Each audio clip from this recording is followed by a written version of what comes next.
Layers of Fear is a first-person horror game where you explore the strange, shape-shifting house of a deeply troubled painter. Atmosphere.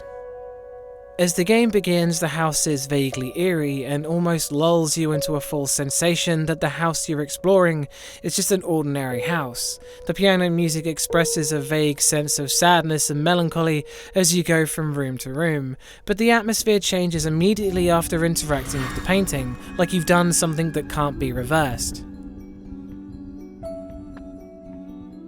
As the game goes on, its shape-shifting environment keep on presenting more uniquely designed and strange scenarios, from the uncanny paintings that have an almost double exposure second image to them, to books gushing out of a bookcase like water, but suspended in motion like they're frozen. The game's creativity in its art style is undeniable. The house is so dark and dusty, lots of boring wood surfaces and unremarkable bland wallpapers, and then you'll encounter a room full of floating furniture, or an impossible abyss of drawing rooms layered on top of each other like an unstable cake.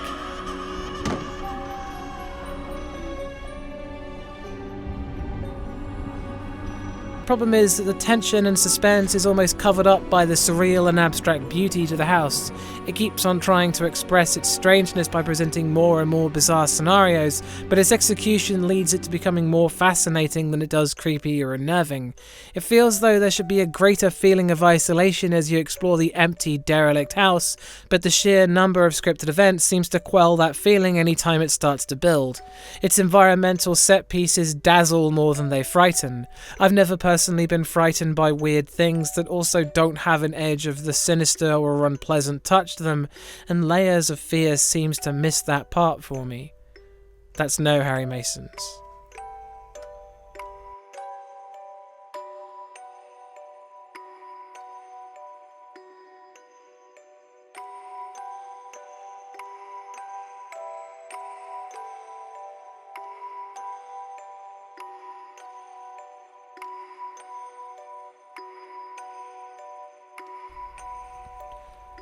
Scares.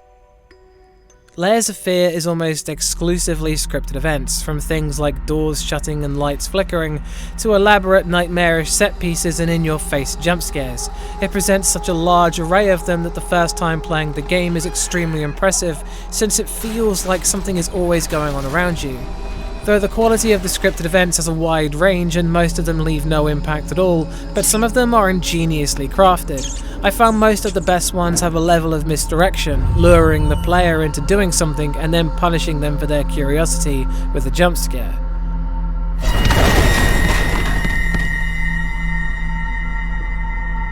One of my favourite moments in the game involves a bathtub and sees you forcing the protagonist's head into it to see what's going on down there. Even though it feels like it may kill him to keep on doing it, your curiosity gets the better of you as you push him in over and over again, because there's seemingly something incredible just out of reach.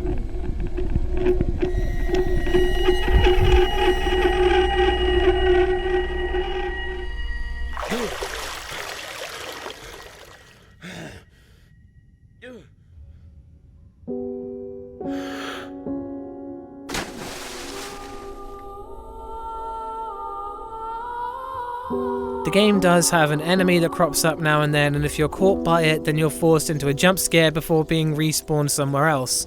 This too also reveals that you don't really die, and the consequences of doing something wrong are almost meaningless. You're just placed in a nearby room to continue exploring.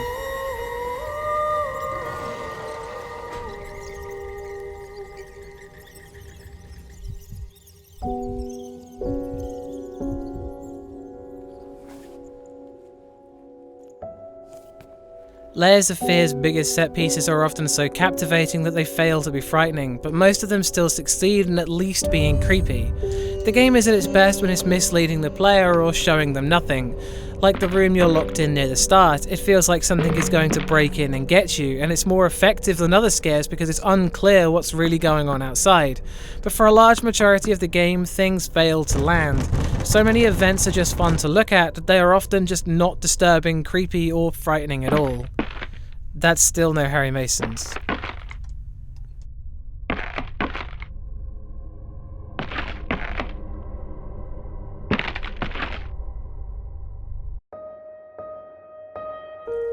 Sound design.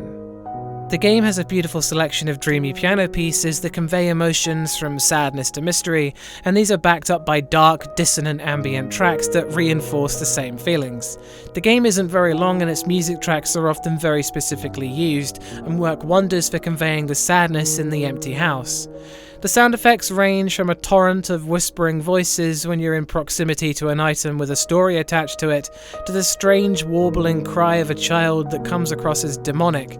My least favourite is the sound of dogs whimpering in pain, which is used to great effect in one particular scripted event. Other than that, the rest of the game reuses a lot of the same sound effects, but due to the game's length it doesn't matter that much. The voice acting, especially for the main character, is really great, with his disturbing stories of mutilation and glimpses into his past both conveying a deeply troubled man who snapped in pursuit of exploring his art. All of his lines have had a nice reverb on them and with a slight hint of an echo, and it's just so clear that it's almost dreamy to listen to. Finally, someone had to bear witness. I couldn't just look at my own work. Art and the artist needed an audience, a critical eye on things.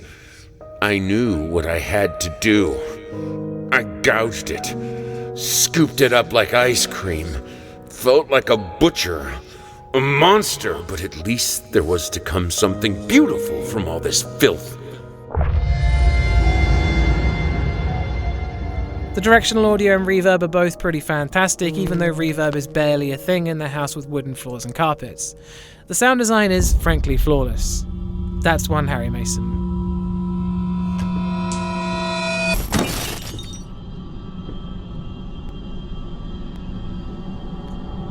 Gore. There's a few small bits of gore in the game, from an eyeball in a jar to a vial of blood and a blood-caked knife, which is pretty much all the game has to offer visually. What's more impactful are the voice lines from the main character, who explains how he achieved skinning his wife, hollowing out her bones, removing her eyeball, and so on. It's unpleasant to hear, but he doesn't go into too much detail about it.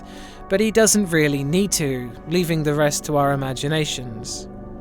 That's 2 Harry Masons.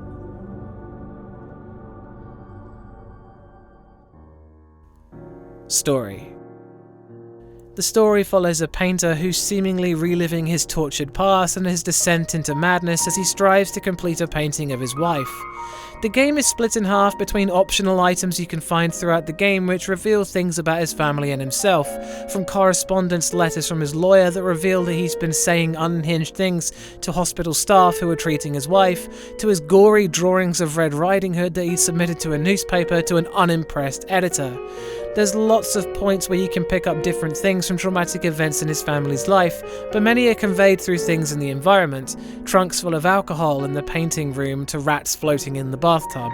Some of these are a bit disjointed and not all of them feel relevant, but they're all here to emphasize his state of mind.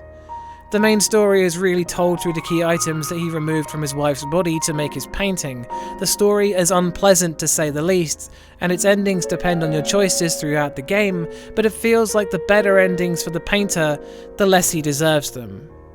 Making the final score 3 out of 5 Harry Masons. Layers of Fear is an impressive game for its art direction, but it's that art direction that hurts more of the atmosphere and scares than anything else. It's beautiful, and not haunting enough to compensate. Again, I'd like to remind you this whole thing is down to my opinion on horror games, and if I don't share this opinion, then that's cool, I get it. There will be more horror reviews in the pipeline, and thanks for watching. And always go check out Bumps in the Middle of the Night. Peace.